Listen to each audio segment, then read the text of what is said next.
नमस्कार दोस्तों, स्वागत है आपका मेरे यूट्यूब चैनल पे जिसका नाम है ग्रो टेक्निकल स्किल। तो आज की इस वीडियो में हम डिस्कस करेंगे कि एसक्यूएल टीसीएल कमांड क्या होती है। तो चलिए शुरू करते हैं। सब्सक्राइब कीजिए हमारे चैनल को और लेटेस्ट जानकारी के लिए बेल आइकन को दबाना ना भूलें। तो हमने एसक्यूएल की पिछली 3 वीडियोस में डिस्कस किया कि डीडीएल कमांड मतलब कि data definition language, DML command मतलब कि डाटा मैनिपुलेशन लैंग्वेज और डीसीएल कमांड मतलब कि डाटा कंट्रोल लैंग्वेज क्या होती हैं। तो अगर आपने यह तीनों वीडियो नहीं देखी है तो मैंने डिस्क्रिप्शन में इन तीनों वीडियो का लिंक शेयर किया हुआ है, वहाँ से आप जाके इन कमांड्स के बारे में पढ़ सकते हैं। तो आज की इस वीडियो में हम डिस्कस करेंगे कि टीसीएल कमांड क्या होती है, जिसे हम ट्रांजैक्शन कंट्रोल लैंग्वेज भी बोलते हैं। तो सबसे पहले हम TCL command means transaction control language की डेफिनेशन पढ़ते हैं कि ये होती क्या है। तो जैसे इस कमांड के नाम में ट्रांजैक्शन वर्ड यूज हो रहा है, तो इस नाम से ही हम समझ सकते हैं कि इस कमांड का यूज हम किसी तरह की ट्रांजैक्शन को कंट्रोल करने के लिए करते हैं। तो मतलब हम इस कमांड का यूज डाटाबेस में होने वाली ट्रांजैक्शन के लिए यूज करते हैं। और यहाँ ट्रांजैक्शन का मतलब है कि जो भी हम डाटा अपने डाटाबेस में इंसर्ट, अपडेट या डिलीट कर रहे हैं। और हम डाटाबेस में डाटा इंसर्ट, अपडेट और डिलीट जो है वो डीएमएल कमांड की हेल्प से करते हैं। तो इसका मतलब हम डीएमएल कमांड को कंट्रोल करने के लिए टीसीएल कमांड का यूज करते हैं। तो टीसीएल कमांड की डेफिनेशन यही है कि transaction control language command are used to manage transaction in database.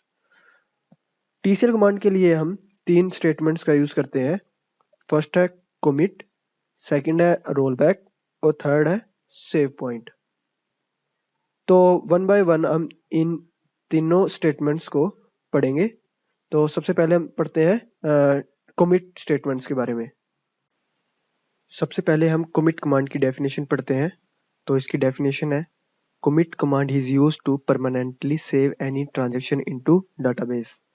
Means इसका यूज हम किसी भी ट्रांजेक्शन को परमानेंटली सेव करने के लिए करते हैं अपने डाटाबेस में।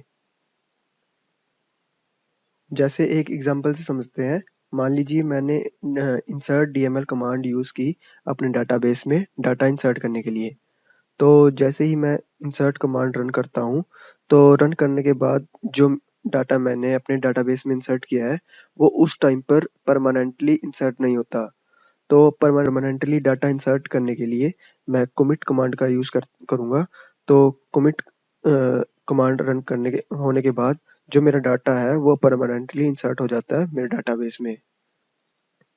तो इसका सिंटैक्स है सिंपल commit। मतलब जैसे ही मैंने कोई अपने डाटाबेस में डीएमएल की हेल्प से डाटा अपने डाटाबेस में इंसर्ट, अपडेट या डिलीट किया, तो उस वो करने के बाद जैसे ही मैं कमिट करता हूँ, तो जो भी मैंने चेंजेस किए वो परमानेंटली मेरे डाटाबेस में सेव हो जाते हैं। तो ये हुआ कि कमिट कमांड क्या होती है। अब हम पढ़ते हैं रोल बैक कमांड के बारे में। तो सबसे पहले हम रोल बैक कमांड की डेफिनेशन पढ़ते हैं। तो इसकी डेफिनेशन है the roll back command is the transactional command used to undo transaction that have not already been saved to the database. This command can only be used to undo transaction since the last commit or rollback command was issued. Means rollback का काम होता है undo करना।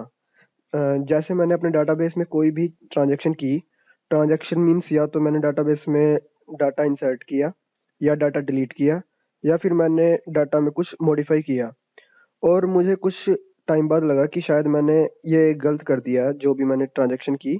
तो मैं role back command की help से जो भी मैंने डाटाबेस में चेंजेस किया है वो मैं रोल बैक कर सकता हूँ।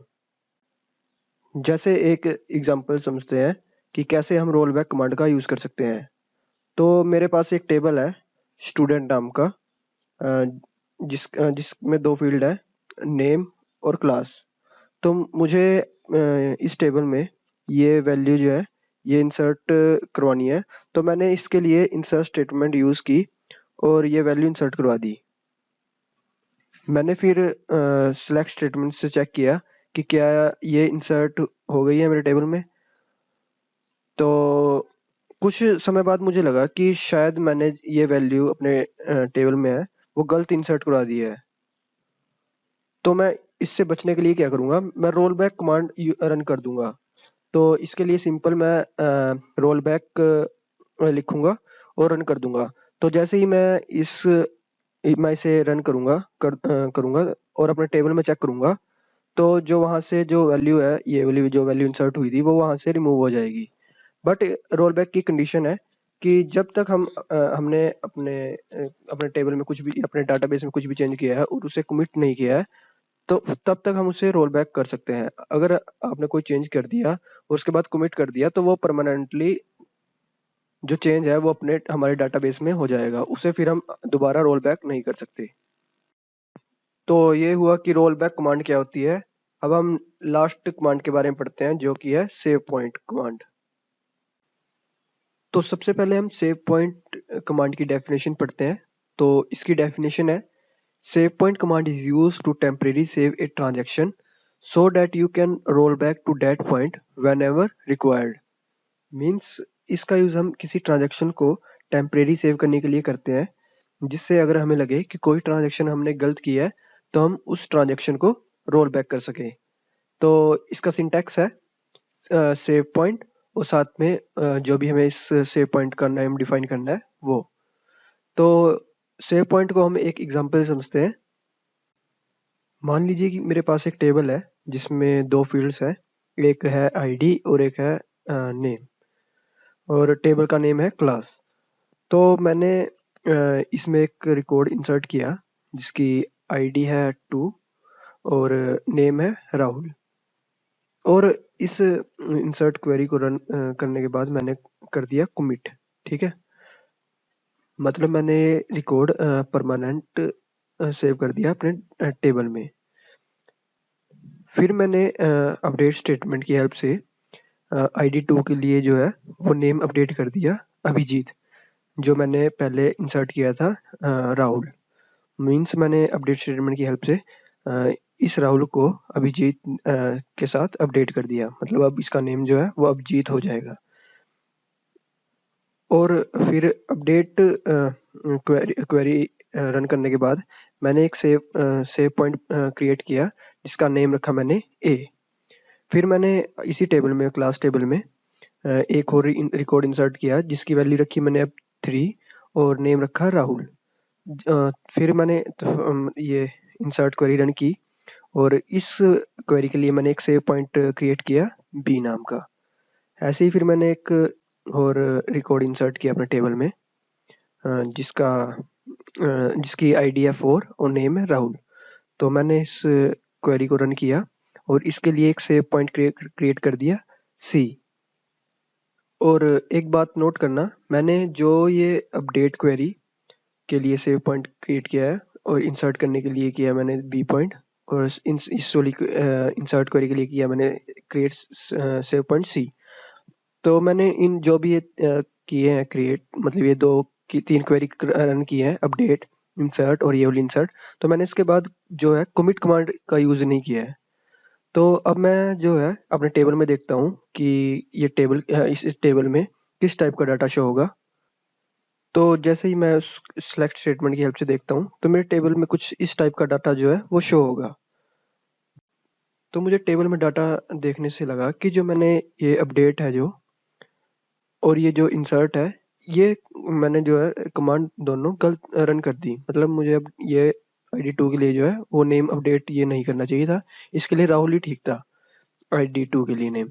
और जो ये रिकॉर्ड है जिसकी वैल्यू आईडी 3 थी और नेम जिसका राहुल था, ये रिकॉर्ड मैंने गलत इंसर्ट कर दिया है, मुझे ये नहीं करना था।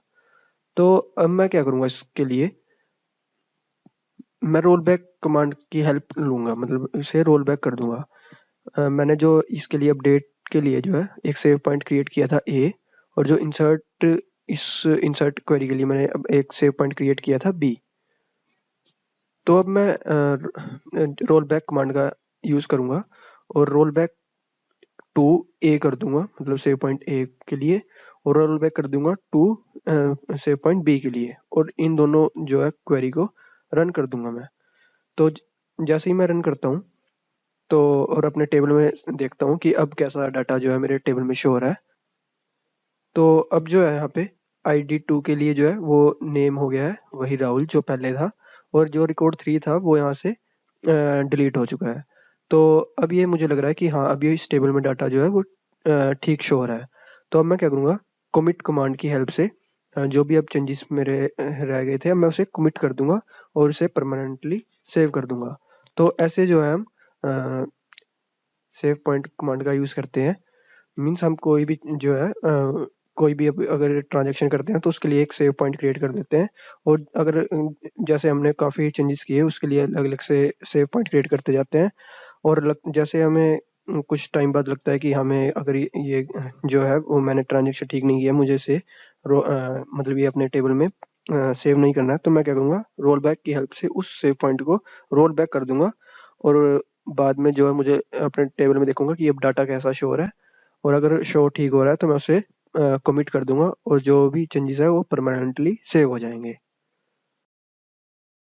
आई होप आपको ये वीडियो अच्छी लगी होगी। वीडियो को फुल देखने के लिए धन्यवाद। वंदे मातरम।